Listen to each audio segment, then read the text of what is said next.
Hey everybody, Maz Jobrani here. Today we've got a great episode. Wael Al-Zayat. This guy is just energetic. He is knowledgeable. He's amazing. He is a former employee of the State Department, expert on the Middle East under the Bush administration as well as the Obama administration. He is now the CEO of an organization called Engage, which is an organization that tries to get Muslims to be more civically active in America. He's here today to tell us, first of all, whatever happened to the Syrian revolution? What's going on in Syria? He's going to catch us up on that. Secondly, he's going to tell us that there's hope for the Middle East in the future. There's hope for a democracy in the Middle East. He believes there's hope. Thirdly, he's here today to tell us if you want to get a good deal on rugs, you gotta drink the tea. That and all right now on Back to School with Maz Jobrani.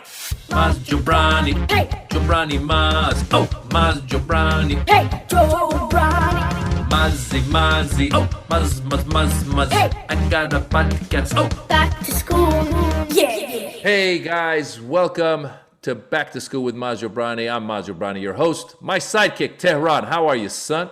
I can't complain.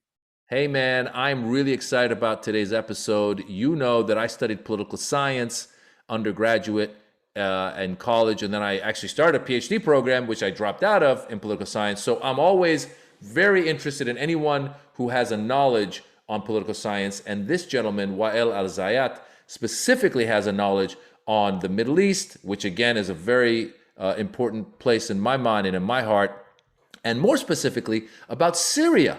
Because as you know, we have been hearing about Syria, and then I feel like in the recent past, it kind of just went quiet. And so Wael's going to catch us up on all of that. Tehran, have you been keeping up with Syria besides the refugee issue, which I keep up with all the time because our friend Miri of Miri's List helps refugees resettle. Had you been following Syria in these crazy times under COVID and all that? While I tend to keep my personal politics extremely neutral, I love being extremely informed, as you know, Maz. So I have been keeping up with Syria, especially since it seems to be an extreme proxy war, a proxy war between majoring powers in not only the region, but in the world. So Syria can be one of those landmines that sets off the whole field. And so I've been paying a lot of attention to Syria and looking forward. That's why I'm excited about today's guest. These are the kind of shows that I love doing just for learning purposes. He's amazing. Wael's amazing, and I think people are going to learn so much. Tell me something. Do you have, in LA, obviously I know you know a lot of Persians. Are you friends with some Syrians? And do you ever ask them about what's going on with them? What's your relationship with the Syrian community in Los Angeles? I actually have a couple Syrian friends, especially in Anaheim, as I've done a lot of shows in Anaheim for that region. But they are wonderful female friends who we keep it very lighthearted and fun. I have not specifically asked them about Syria, but it has come up in a couple conversations. See, that's why I believe, as much as whenever I hear people that are anti-immigration, I always tell them, I think immigration and diversity makes the world a better place, because whether you're going to dive into politics or whatever, it doesn't matter. You don't have to dive into politics, but to have a friend from another part of the world, it's just you're one step closer to understanding that person. And as you said, there you are with your friends who are of Syrian descent, but you guys don't have to get into the politics. You just have a great time with them. And I think that's what brings us together. So I'm happy you got Syrian friends. One of my favorite things is when I'm doing shows and I scream out to the audience, who else is here? And they go, Syrians. And during the Trump administration, at least, since Syria and Iran were both on the travel ban, I would always bond with them with that. I go, hey, you guys are banned, I'm banned, this is fantastic. But if you're from certain countries, you can come, and we'd have fun with that. But again, I appreciate your openness to diversity. I hope the people listening to this are open to diversity. I want people to please share this episode. It's an important episode because I think a lot of times we forget what's going on in other parts of the world. But more importantly, I think that Wael, once you guys listen, you'll see he really does a great job of telling us what's going on in that part of the world, as well as telling us about Muslim participation in American politics and civics and he does a great job. I think he's a great speaker. And if he weren't a diplomat, he could have been a comedian or a professor or something of that sort. So please share this episode. Make sure to subscribe. Tell your friends about it. We're still trying to grow our numbers. Help us, help us. If you like this show, tell a friend. Say, if you listen to any of these episodes, all of our episodes tend to be evergreen, which means you can listen to them anytime you want. So introduce this show to a friend of yours. Message me on Instagram at Maz Jobrani. Let me know what you think of the shows. Ask me any questions. Propose guests that we should find. Hit me on Twitter, all across the board, at Maz Jobrani. You can find Tehran At I am Tehran all across the board. All across the board. Also, we're starting to tour again. So if you're in any of the towns we're going to be in, make sure to come check us out. Depending on when this airs, we will be in Palm Springs. I may be in Dubai soon. I'm trying to bring Tehran with me as well. We got a lot of shows coming up. We're coming into Texas in the summer. We're going to be coming into Raleigh, North Carolina, one of our favorite clubs that we did again in the summer. Tehran and I are coming towards you. As long as you guys keep your distance, wear your mask, get your shots. Let's do this. All right? Without further ado, ladies and gentlemen, let's go now and talk to Wael Al-Zayat on Back to School with Maz Jobrani. Back to school, yeah. Wael Al-Zayat, thank you for taking the time to be on Back to School with Maz Jobrani. How you doing, my friend? I'm good, man. Thanks for having me. How are you guys doing? I'm doing well. Tehran, how you doing? What can I do? Can I complain? Who would listen? Not a Syrian, I'll tell you that. Not a Syrian. He's not going to listen to you. He's got his own problems. Are you crazy? Oh, man. It's going to be a good one. Wael, let's start. My daughter Mila had the first question today. Usually it's been Dara recently, but this one I gave to my daughter. And her question, when I said that Wael, former State Department expert on the Middle East and CEO of Engage, here's her question to you, my friend. Hi, Mr. Wael. I have a question for you. Whatever happened to the war in Syria? Oh, well, the conflict in Syria is still ongoing, but it's not at the same level that it used to be because the major warring, parties have more or less reached a stalemate. The forces of the government, Bashar al-Assad and, his allies have recaptured, a third of the country, 3/4 of the country. But in the upper northern parts of the country, you have, those who oppose him and Turkish forces, as well as some American forces holding on some terrain to about 25% of territorial Syria. And that's where everyone is. They're kind of, there are skirmishes, the regime and the Russian Air Force, they try to bomb those areas a little bit, but they can't recapture it because in Idlib province, in the northeast, you have 10,000 Turkish forces on the ground. And in the northwest, you have a few hundred US forces commingled with allied Kurdish and Arab fighters in areas controlled by the Syrian Democratic Forces. And they also keep the regime, the Russians, the Iranian allies, some other Iraqi militias, Hezbollah. It's really a hodgepodge. It's a mess out of that area as well. So it's kind of this unofficial ceasefire. I've been trying to tell people there's actually an unofficial ceasefire in Syria now. What do you want to do about it? Can you turn it into something more permanent that allows people to, return to their homes, to rebuild their lives, even as the political question is unanswered? It's no secret. Look, I'm a proponent of getting rid of this regime for the atrocities that it has committed. It's just outrageous. But for now, if we can just stop the fighting and let people move on with their lives, as the Syrian people and the world maybe can get some kind of political solution. Take me back for a second, because I feel sometimes Americans, we get so bombarded with stuff. I know that we don't know what's going on. So I just know, as an Iranian American living in the US, there was a while when I was going to the Middle East to do shows. I still go there. And at one point, this was 2007, 2008, at one point I would meet some Syrians and they would say, oh, you should come do shows in Syria. At that time, Bashar al-Assad was the dictator, president, whatever you want to call him. Still is. And at that point, though, it felt like there was more stability, even though, as you said, oppressive regime in many ways, but some stability. When did all this stuff start, Yes, Tehran, your question. I actually have a statement just for this particular episode. I'm black. I just want everyone listening to know I'm black. I'm American black. Let Maz be the Iranian and Wael be the Syrian. I'm black, guys. I just want to make sure we all know this going forward. Thank you. Why wouldn't you want to be a piece of this beautiful? We have a beautiful mix of Middle East right here, my friend. Be a part of it. It's not like we're going to ask you to pick sides. This is exactly where this sounds like it's leading. I can assure you. No. We're pick sides, the CIA, FBI, everybody's listening to this episode. This is going to be the highest rated episode. And no one's going to, and you're like, who listened to this? Everybody in the CIA and the FBI. Please continue. I brought my Berkeley mug with me. Go Bears. So go Bears. There ain't going to be problems here. I can assure you. Look, man. When did it start? I mean, shit. Wait, can we swear here? No. Of course, swear away. I'm head of a Muslim organization. I'm not supposed to swear, but you know, you let loose. This is where we get. This is our Meghan Markle interview. You can say whatever you want. Go for it, guys. I was born and raised in Damascus, Syria. I grew up there, right? When they say a police state, they really mean it. Like my parents. I remember my mom always be like, shh.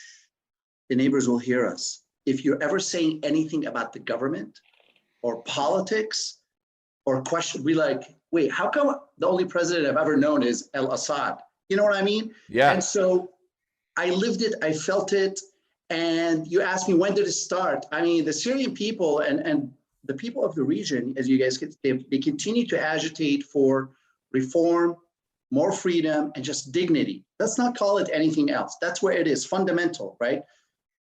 The Turkish people, the Iranian people, the Saudis, the Bahrainis, the Kuwaitis, the neo-colonial legacy has been handed over and given to autocrats, right? Mm-hmm. And that's where the region is stuck. And it's fucking 2021. And so it started technically with the Arab Spring, which, by the way, you know, you being an Iranian American, the Green Revolution started it all, as far as I'm concerned. Yes. 2009 is what started it. Yeah, I agree with you. Looked over, they're like, because you have to understand, like, who are the great powers in the region right now? Turkey, Israel, Iran. Those are the regional powers. That's the conflict right now, actually. A lot of people think it's Arab, Israelis, Jews, Palestinian. I'm sorry, the region has moved. It's Turkey, Iran, Israel. They're the ones with power, and the Arab states are weak. Would you put Saudi in that too? No, they are as weak. They are weak. They're weak. There's a reason they need the United States. There's a reason they need, you know, these allies. And so, look, everyone has relative weaknesses, but in general, vis-a-vis each other, those are the three countries that are calling the shots right now. And so, you know, the Arab world saw the Iranian Revolution. They started agitating for change. And the Syrian people eventually did the unthinkable and went out to the streets. And they're like, all right, thank you very much. You've been running this country since the 70s. We want reform. We want justice. We want freedom. Like, we want to breathe, really. And I'm not, you know, appropriating, you know, African-American slogans here. We have been wanting to breathe in the Arab world for a long, long time. So they went out in the streets, and honestly, I'll tell you this. I'm from there. I watch it. I'm like, I just can't believe they're doing this, because I knew how dangerous it was. And the regime responded in a very predictable way. It just did. My dad, before he passed away, he's like, they're going to kill hundreds of thousands of people. And honestly, I'm like, yeah, but like, no, there's no way. The world, it's, you know, 2011, 2012, they're not going to let this happen. He's like, they're going to launch Scud missiles at these people. Because you know what? My dad grew up in that environment. He served in the military. He knew what was coming. And he was right. They launched Scud missiles, barrel bombs, chemical weapons, and literally put people in jail, and had well-documented executions, disappearances, and sexual violence against men and women.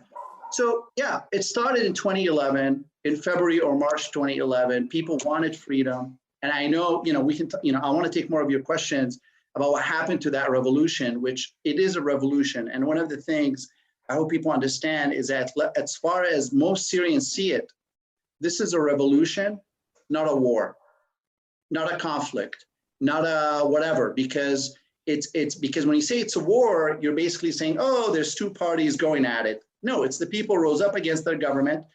They haven't succeeded at getting rid of it, and we've had war because of that. But this is not, Germany going against France. This is Bashar al-Assad and his cronies and those who support them, whether inside Syria or outside of it, kicking the shit out of his people to stay in power. Who supports him? Who supports Bashar? Who doesn't? Bashar al-Assad, first of all, other Syrians. So, because that's one thing, you hear people in the region want to blame somebody else first. So let's first blame Syrians. So you have members of his family, his cronies, business associates, and you do have a large section of the Alawite minority community supporting him because they feel it's existential at this point. Okay, I'm not going to blame the whole, group, but a lot of them are supporting him because he has basically said, either with me or you're all going to perish. You also have members of Syria's Sunnis and other, Christian communities supporting him who have benefited, they feel protected, whatever. So it's the regime plus the Iranian government, Hezbollah out of Lebanon, Russia and its Air Force, as well as these primarily Shia militias that they have imported from Iraq, and even Shia Afghani Hazara minority members from Afghanistan. And it's sad because a lot of these militiamen are young, they are poor, and in many cases they'll be like, here's a few $100, or in the case of the Hazara of Afghanistan, they offer them citizenship or stuff like that. They're just sucking in the poor and the trodden of the region to kill the poor and the trodden of the region. Wow. And just to, again, have people kind of put this into a way to understand the possibility for a result that would bring more freedoms. Was that then the freedom fighters? What were they called? The people that wanted the freedom, and who was supporting them? Yeah. And was it where we see in Iraq, it's Sunni Shiite? Was there a religious aspect where somebody said, if we take over, we're going to go back to a big religious leadership? Yeah. And so when people demanded change, the regime responded with bullets. Over time, they started actually grabbing guns as well themselves, the protesters. And you've had defectors from within the Syrian army, and there's on YouTube, there's hundreds of videos of these. They'll be like, we are members of the 5th Regiment of Aleppo, and we refuse to kill our people, and we're joining the revolution. That's the genesis of the Free Syria Army, the FSA. It was never a single army. It was these local groups saying, we're not going to kill our people, we're joining the protesters, we're going to defend them. Over time, those protesters and their representatives, particularly the armed ones, started going around to the neighboring countries saying, help us, we're getting killed. And neighboring countries who have their own agendas, right, said, all right, we'll support you. So that's included Turkey, Saudi Arabia, the UAE, and also over time, France, the UK, and the United States. Now, I was in government when this was happening. And I can tell you that, at least from the perspective of the US government at the time, it was like genuine desire to protect these people, but reconcile it with utter, confusion and also hesitation to get involved in another Middle Eastern war, right? It's like, we want to help these people, but we don't want another Iraq. So what do you end up doing when that happens? You send some weapons. I had Syrians tell me, stop sending weapons. Can you come and just help us? You have the fucking army, just come do it. I'm telling you what they told us. They're like, just ground his Air Force, bomb the shit out of him, protect us from him. Don't send us weapons because it's going to lead to all kind of other problems here. Anyway, so the Saudis sent in weapons and money, the Turks did, and each has their agenda. I'll tell you this, at least early on, they genuinely sympathized with the protesters. But I know that, look, was it because most of these protesters were Sunni? Was this something that, that was religious? I think it was more, geopolitical. Turkey and Saudi Arabia and those countries saw an opportunity here to check the advances of Iran, to limit the advances of Hezbollah, and perhaps to support a government in Syria that was going to be very friendly to them. It's international relations. I think that was the calculation of perhaps some of the European countries. I can tell you in the United States, like, honestly, man, like, because of the Iraq legacy in Afghanistan, all we wanted was like, see if we can stop the killing and have a more humane government that we can deal with. There was no machination that, ooh, let's install like some CIA supported government that's going to, like, you know, do the biddings of the Wahhabis and the Zionists. Like, none of that shit that you hear about. Now, over time, the longer this conflict continued, each country started discovering different priorities, because now you had an immigration problem, you had a terrorism problem, you have use of chemical weapons in Syria, you had destabilization of the region, and so that started changing. So Turkish priorities changed from just supporting the Syrian people to preventing the establishment of independent Kurdistan, for example, a Kurdish state. They were like freaking out, like, holy shit, we tried to get rid of Assad and we may get a Kurdish state next to us now. We don't want that. The Saudis and the Emiratis wanted to support the Syrian people, but then over time they're like, oh wait, we may get like a hardcore Islamist Muslim Brotherhood type government, and we also don't want that. So we don't know what to do. We're going to back off a little bit. Oh, maybe we should stop talking to Assad and, you know, patch things up again, and so forth. A lot of folks, a lot of countries discovered over time different priorities, but I'll tell you who remained committed to the original plan: Assad, Russia, and Iran. They never changed their calculation. They just want him to stay in power. The other side and their supporters, they ran into disagreements, and now I can't say that they see eye to eye on what should happen in Syria. That's so interesting. You know, I took a few things from you on this. First of all, earlier when you said living in a police state, you have to whisper things and be quiet because don't talk, but people are listening.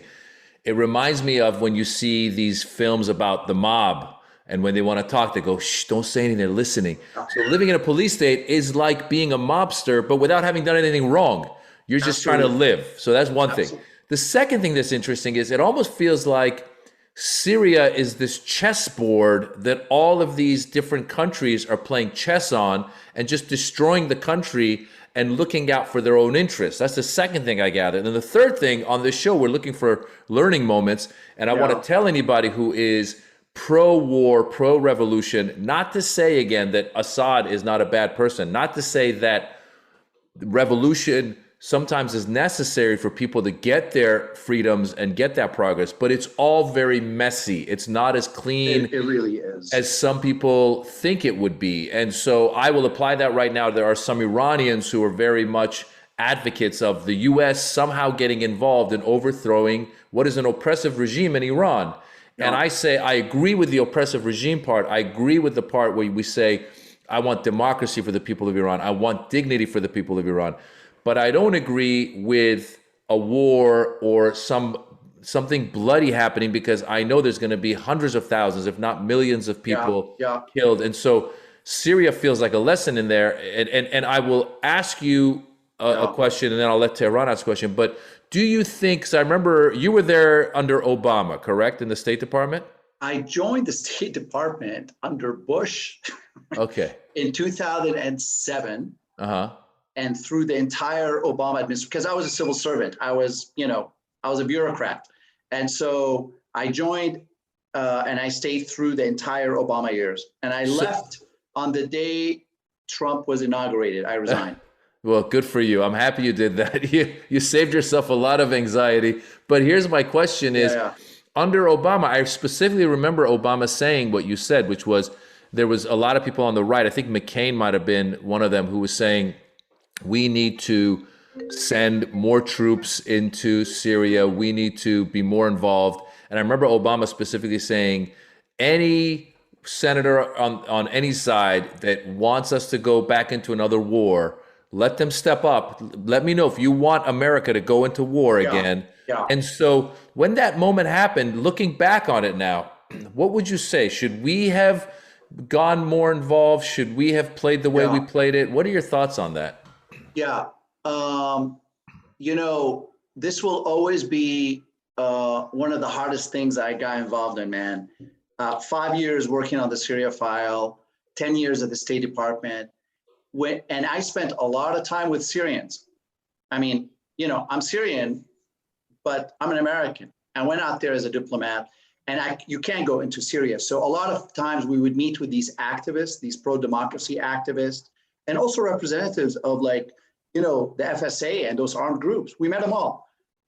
We would meet them in Turkey. We would meet them in Jordan. We would meet them in like, Dubai, Paris, London, whatever they can get to, we'll go meet them because we can't go to Syria, obviously. And you just can't sit there and listen to their stories and what's happening to them and their loved ones and not feel utterly ashamed. I got to tell you, I mean, it's like, should we have done? Yes, I think we should have done more. I really do. As I am someone who opposed the invasion of Iraq. I marched in San Francisco against the invasion of Iraq. All right. I grew up in the Arab world. You don't need to tell me about the problems of colonialism and invasion and regime change. And, we know what happened in Iran with Mossadegh and all of that. And so, but the international community, we think of ourselves as kind of slightly evolved humans at this point than like our forefathers. So when you see mass atrocities, this is the question for our generation now. You see mass atrocities, you see gross violations of people in some part of the world, right? The question is there an obligation for the world to do something? And if so, what is that? And we have to begin with that. It's kind of a fork in the road. I'm the kind of person who will say, yeah, we should try to do something. Let's have that conversation about what that is. Other people, and I worked with them, and there's others, and I'll tell you, you see this now in the left within the Democratic pace. I mean, I'm a Democrat myself, and you see this among a lot of the progressive. They're like, nope, every involvement is regime change conspiracy, and we got to end forever war. But it's like, all right, got it. But when you have a Rwanda, when you have a Bosnia, when you have a Syria, as people of conscience, do we have a responsibility? My answer is yes, as a human being. Forget any other label. As a human being, somebody is getting beat up across the street, I'm going to go try and help. And you know what? I may regret it. I may get my ass kicked too in the process. I get it. And there's responsibilities. We have a lot of problems at home, blah, blah, blah. But what does that look like then? Well, okay, diplomatic isolation, sanctions. Are there some carrots you can give these people? Are there diplomatic things you can do? When it comes to the use of military power, there's also things you can do to somehow try to convince a regime as evil as Assad to stop doing what they're doing without sending American tanks through Damascus. And this is an important nuance that I think sometimes is lost in the debate anymore. You say, hey, we got to protect Syrians. People say, oh, you want regime change, you warmonger. No, and I think as people of conscience, all of us within, at least the democratic side of politics, where I count myself to be, we got to be able to have this conversation. We got to look at things in a facts-driven way and say, look, taking out this regime's airplanes that are parked on his tarmac right now, all 12 of them, just 12 of them, or 20 of them, literally, that's all he has left, is going to prevent him from barrel bombing people. That is not the same as regime change and going all out like Gulf War style or, the invasion of Baghdad. I vehemently oppose going to war with Iran, going to war with even like Assad in Damascus, raining bombs on people, in a city of 5 million people. But there are things I, as an expert in this field, can tell you we can do and our allies can do. There are surgical strikes against stationary weapons that he's using, against like his advanced columns of tanks, of his Scud missile batteries, without sending a single US soldier or dropping a single bomb over Damascus or major populated areas. Will there be casualties? There always will be. But right now, I got to tell you, what we're seeing and what we've seen has just been unacceptable. So yeah, I'm one of those people who believes we could have done more, and we paralyzed ourselves into inaction. And I think we've seen other stuff come out of that conflict that have harmed us directly here, and I can talk about that. But the legacy of Syria and inaction there has really harmed us. So surgical strikes, you're thinking, would have been the way to go. Before I let Tehran ask a question, where did Syria get its planes and weapons? Was that from the West Russia. Or was that from Russia? Okay. All okay. Russia. Okay. All Russia. Okay. Because with Iraq, everyone would say they do have weapons of mass destruction. We know because we have the receipts. Tehran, what's your question for Wael?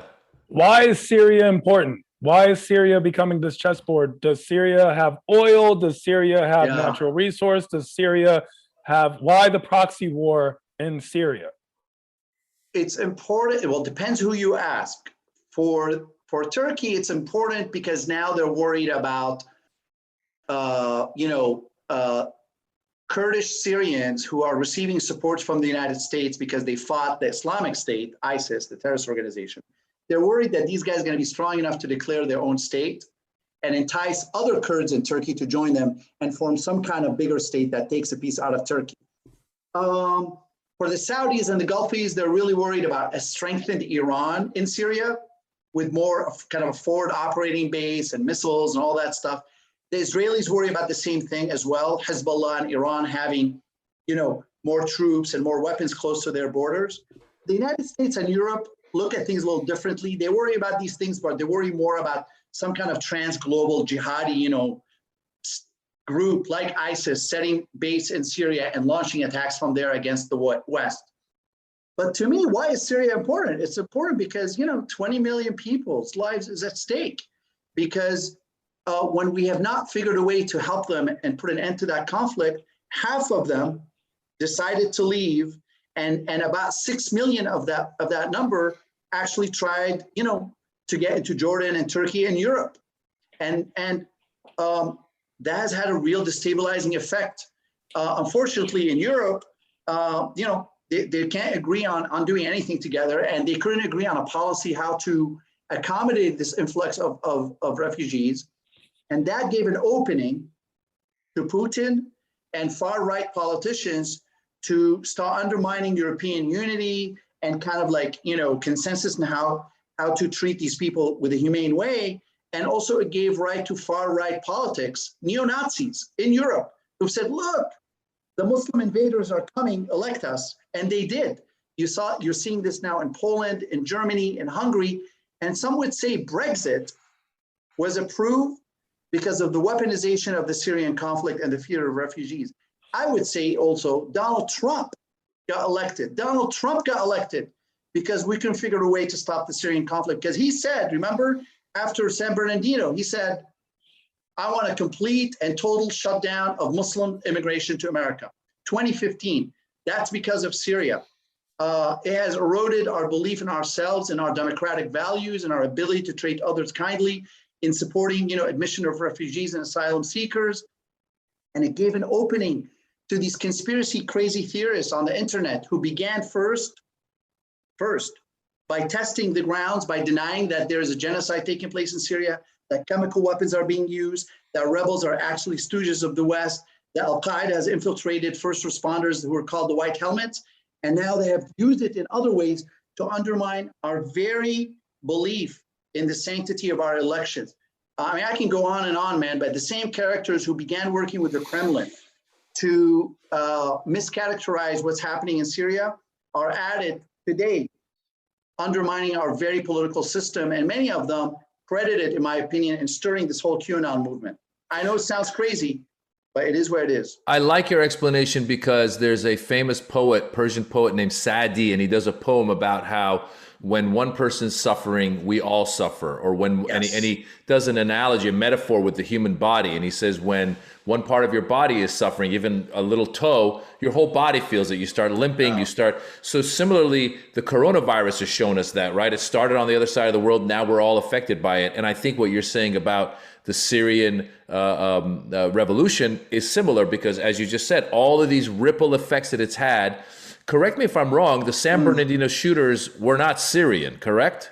I don't think so. I really don't think so. They were Muslim, No, they were not. They were Muslim, but yeah, there was attacks in Paris and all this stuff coming out during that time. Some of it was related to Syria, some of it was not.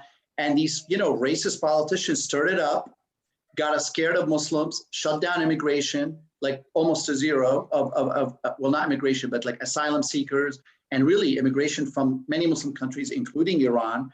And, many people suffered because of that. It has affected us in a real way. Is ISIS done, or are there remnants waiting to strike again? Yeah, they are done as a state, as an ideology, and remnants who've gone underground, who continue to carry attacks and bid their time, they're still there. So this actually leads me to what you're doing now as CEO of Engage. And that is to get more Muslims in America active civically, politically. So I wanted to ask you a couple questions about that. First of all, how many Muslims are in America? Yeah, that's $1 million question.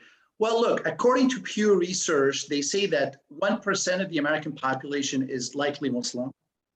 So, that's 3 million to 4 million people.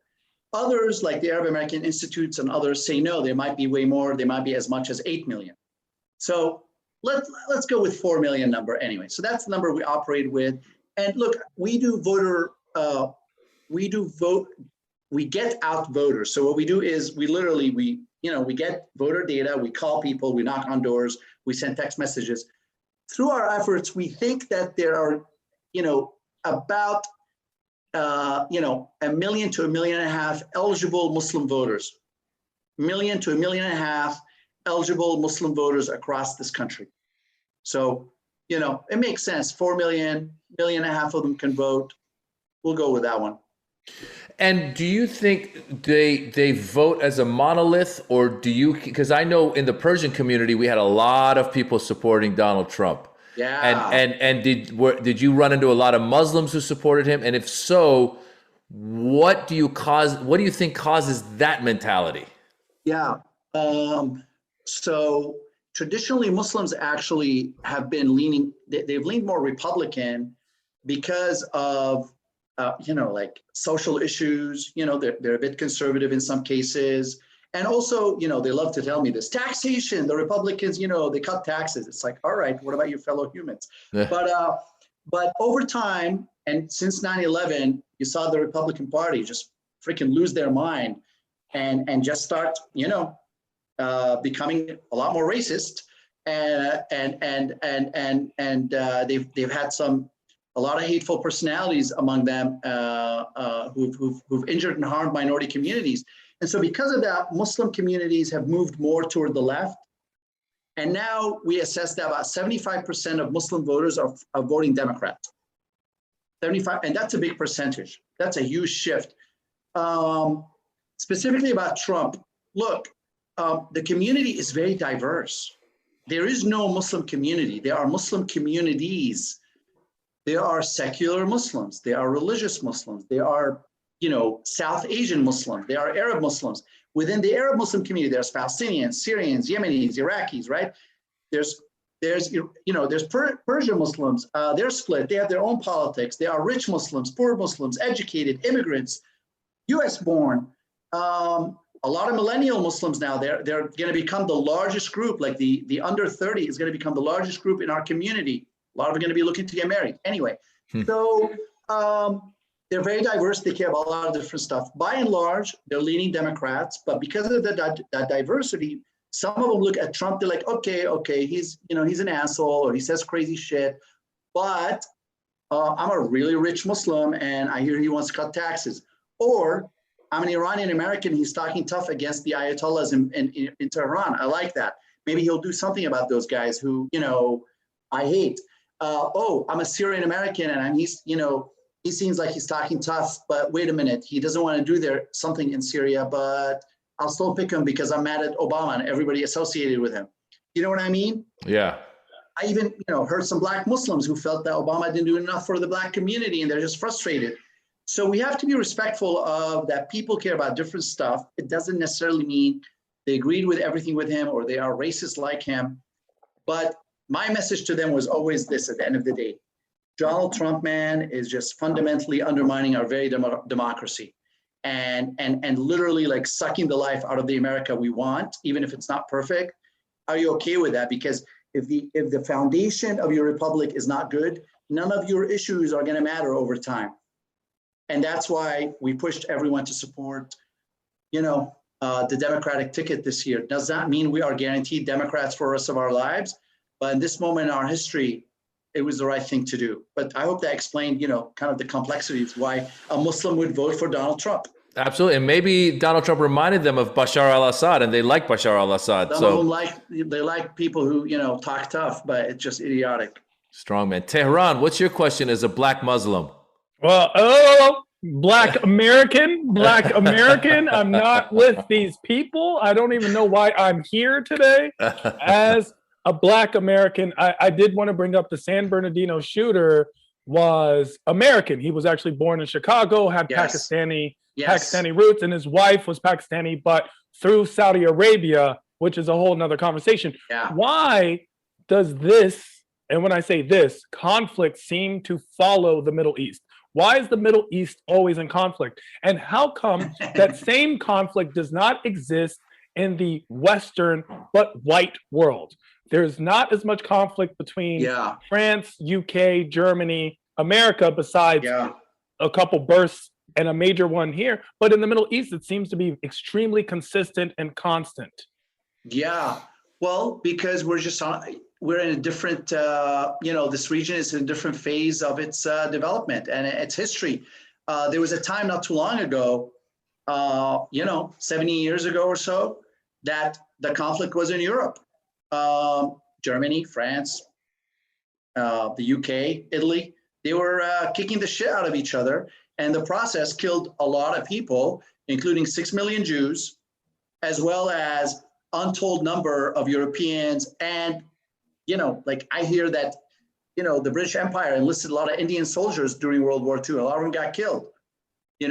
After the end of that war, Stalin in Russia killed as many as 100 million Russians. White Christian Russians were killed by their own state, by Stalin. No wonder they're kicking the shit out of Syrians today. But so look, that was, there was a 100-year war in Europe. It's called the 100-Year War. We had the Inquisition, where the Spanish Republic killed many of its citizens who were Muslim and who were Jewish. So the period we're in right now is really a byproduct of, look, I'm not going to blame everything on the Europeans, but colonial legacy, right? And support for autocratic regimes by the West. And also, look, I would say in the latter years of the Ottoman Empire, which controlled the Arab world, a lot of agency was sucked out of that region, and it was determined by Turkey in Istanbul. And so the region went through a period of stagnation that still has not come out of. And there's a lot of capacity and capability and promise in the region. I don't know if you guys know this. From Morocco to, if you want to include Iran, from Morocco to Iran, there are 500 million people today. 500 million people. That's the amount of the population. 500 million. And with the exception of just a few, most of them do not live in societies that are free, tolerant, or open. So, why is that? Why is that? Because these countries are controlled by very selfish and very oppressive regimes. Get rid of this and let's watch the talent of the Iranian people. Let's watch the talent of the Syrian people, the Tunisian people, the Egyptian people. I mean, look at what's happening in Egypt. I mean, it's almost 100 million people. What a travesty there. I mean, all that, I don't know about you, every doctor I know is either Egyptian or Syrian in America. Ours are Iranian. Sorry. Every dentist I know is Syrian. I mean, I'm not kidding. We have a lot of capacity. I mean, look at what you guys are doing. Look at me. Look at our families, how we're all thriving out here. And so why is there conflict? Because there's a lack. I know I'm going to sound like a freaking neocon, but I'm not, I promise. There is no freedom in the Arab world. There's no freedom in Iran. There's declining freedom in Turkey. This region has a lot of promise, has great weather, has a lot of resources. It's next to the freaking Mediterranean. Who doesn't like the Mediterranean? And so great food, good people, they're entrepreneurial. They just need a chance to earn an honest living, not to be beat down by the state, not to have their wages stolen, not to have to pay a bribe to make a living, a bribe. And they want to know that when they cast a vote, that it actually matters. I believe the conflict will continue unless this region and those who care about it help them move along a more democratic path. I really do. It's the only region in the world right now that lacks it. What's a country in that region that seems to be doing it right? Is there one? So look, Tunisia, or Tunis in Arabic, is trying to get there. They have an elected parliament and government. They've kind of avoided some of this insanity we've seen in some of the other, Arab countries. They came out of a difficult legacy of being under a dictator themselves. They're trying, and I would say it's to be determined if they're going to succeed. Tunisia is one of those countries. Look, the people of Sudan, they overthrew their dictator, all right, and now they're trying to reach some kind of understanding with the military on how to govern the country. Also, I heard recently, and I know people think this is a joke, but in Libya recently, finally, the warring factions agreed to a national unity government. Okay, recently. We all hear about Libya, oh my God, they overthrew Gaddafi and it's a mess. Yes, but they're trying to move forward.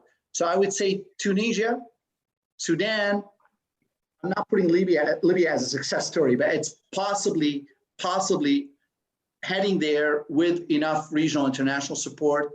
Lebanon used to be half okay, but it's a mess now. Their lira is in shambles. Hezbollah is running amok, corruption.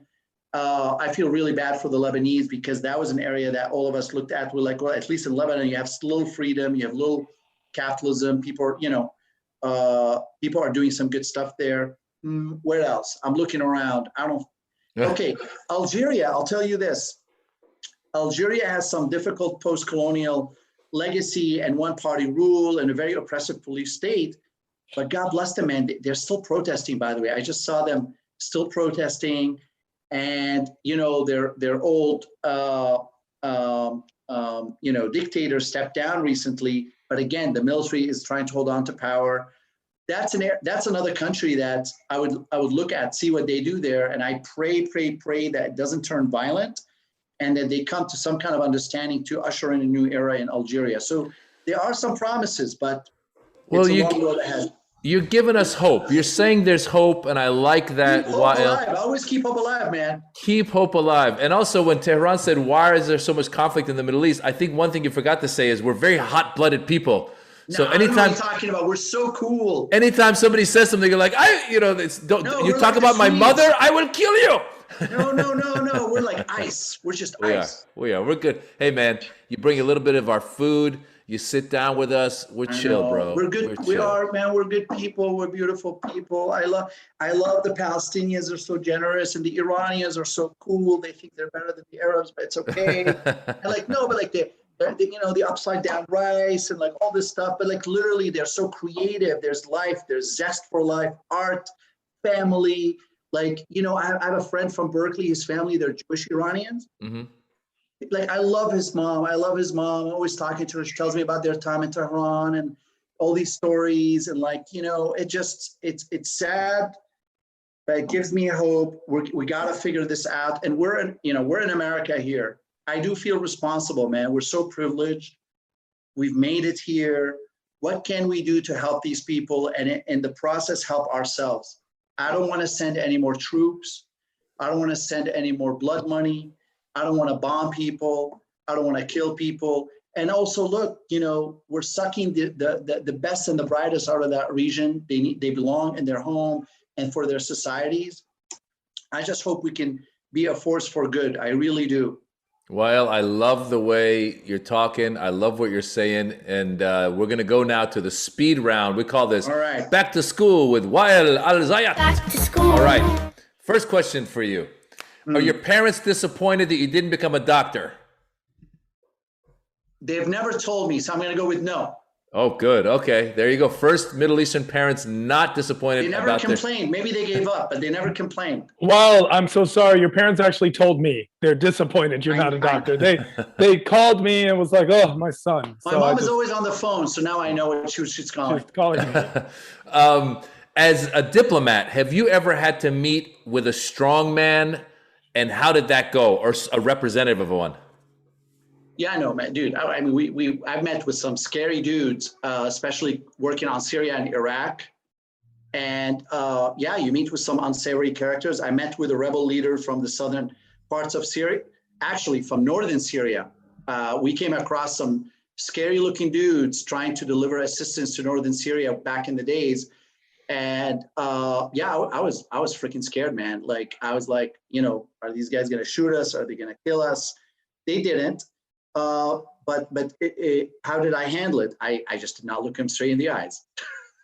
Do you ever joke with someone like that? If you go, this guy's definitely killed a bunch of people. Do you ever go like, hey, let me tell you a joke? No. I that's where, and I try to. I'm one of those people. I'm kind of irreverent. I like to, I have dark sense of humor. Not with these dudes. I'm just trying to say as little as I can, not look at them in the wrong way, and but try to show that you mean what you are doing and you're honest. That you're not bullshitting anyone. But yeah, man, no jokes with these dudes. Well, here's a little icebreaker. If you're ever in this situation, it's a little icebreaker joke that I find handy with dictators. Please. It's a knock-knock joke. You say knock knock, they say who's there, and then you say it's the Gestapo. We ask the questions. You don't ask questions. This is our government. So, No soup for you. No soup for you, soup Nazi. Yeah. Speaking of soup, your next question is, what's the best Syrian restaurant in America? My mom's kitchen, man. Oh, I'm sorry.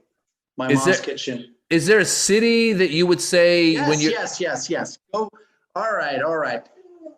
You know what? I don't know their names right now, but I know there's a few very good ones I've heard about in Chicago. Okay. There's a lot of Syrians in Chicago, and also in Dearborn, Michigan.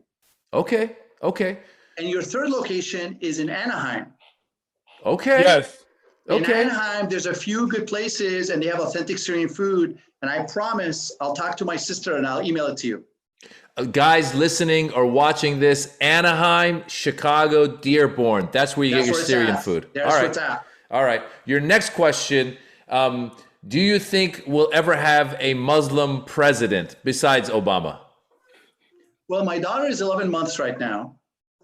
Her name is Aveen. And given her abilities to already tell me what an idiot I am somehow at 11 months, I think she's well positioned for that. Will we have it? Inshallah, we will. I can do a takbir. That'll actually be the slogan. That'll be the slogan. I'd be like, dude, we already did, man. His name was Barack Hussein Obama. But so, I think it's possible. Will we ever have it? Yeah, man, we're going to have it. As Tehran said, the slogan can be, Inshallah, we can.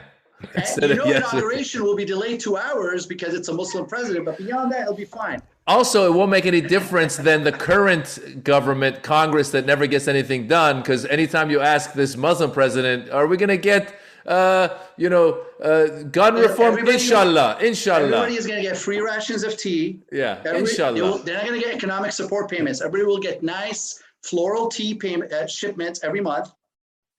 And yeah, man, I look forward to that day. But look, I'm going to put my optimistic hat on. There's a lot of setbacks that we've seen. I like to think the arc of this history is bending toward justice and inclusivity.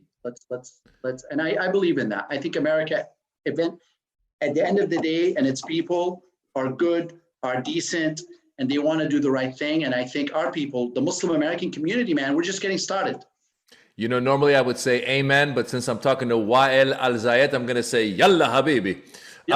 Do it. Last question for the speed round for you. You, as a diplomat, have had to negotiate with people. You have negotiated when it comes to governmental type stuff. Have you ever used your negotiation skills to get a good deal on an item or a product? Yes. And hey, how are you, Evan? Oh my God, she's Look at this adorable. cutie.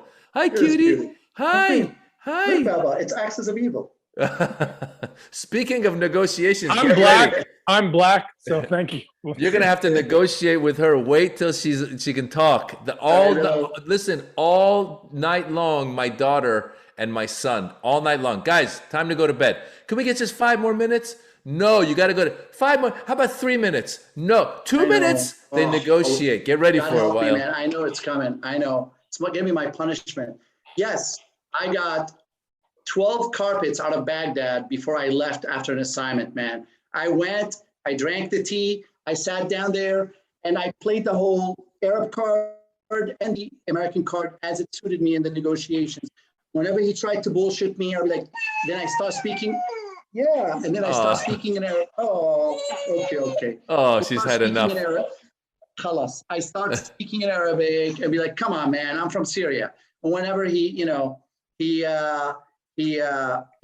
felt that he was, that's not working. I'd be like, well, but I may know somebody at the American embassy. So, but at the end of the day, I walked out with 12 carpets, and I gave them to a lot of my good friends, and I kept 2 of them, and I'm actually using them right here.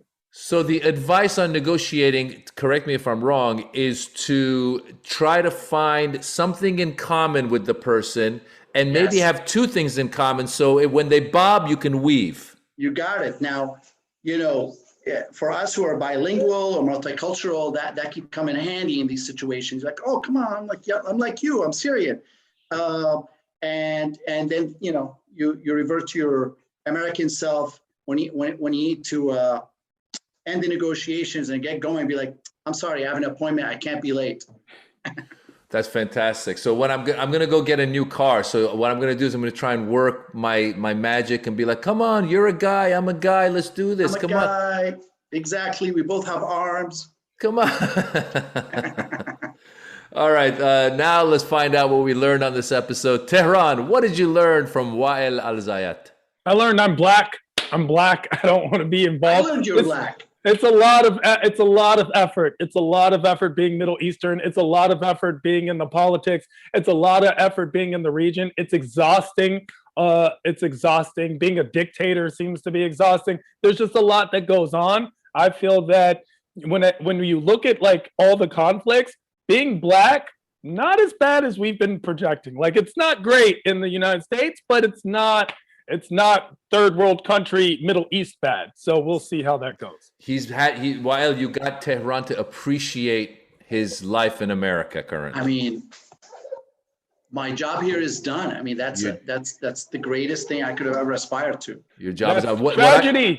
Tragedy is comparable, though. Let's just be aware. What I learned on this episode is if you want to get some rugs, you got to drink the tea.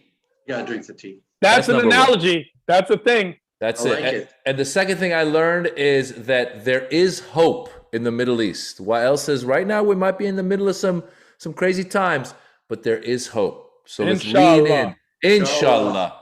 There is hope. Oh, you got me. You got me to say it. I'm Persian again. I'm half Persian. I'm half Persian. No! Wael Al-Zayat, I want to thank you for coming on Back to School with Maz Jobrani. You were a former State Department liaison under Bush, under Obama, expert on the Middle East, currently CEO of Engage. If people want to find out more about Engage, where do they go? EngageUSA.org. Engage, EMGAGE, USA.org. And you're on Twitter, you're active on Twitter, and it's at Wael Al-Zayat, correct? Exactly. WAELALZAYAT. You got that? Right. I'm going to post this on Twitter. Once I do, you guys just follow him. He's a great guy, and his daughter's going to be president one day, so you better follow him. You know it. Thanks so much, guys. This was a lot of fun. And whenever I'm in SoCal, let's meet up. Habibi, let's definitely do it. No. Listen, Tehran, we went to UC Berkeley. Us Cal Bears got to stick together.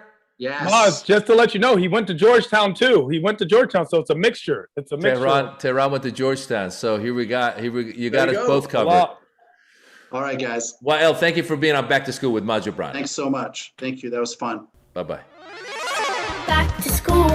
Yeah. Thank you for listening to another episode of Back to School with Maz Jobrani. We hope you're enjoying it. We hope you're having fun. And we hope you're learning something. So make sure to let your friends know. Share it on iTunes. Share the clips from YouTube. Just get it out there. However you're listening, let your friends know to tune in to Back to School with Maz Jobrani. Back to school. Yeah.